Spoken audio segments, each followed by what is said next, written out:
And to go back,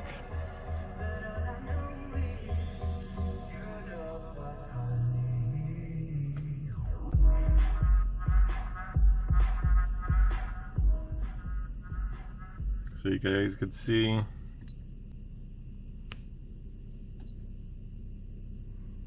just like the regular, I have access to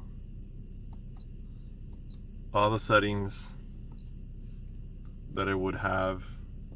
Everything's functional. Let's see it shut down.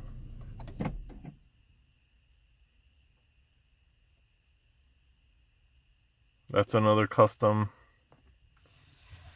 setting. If you guys like the video, give it a thumbs up.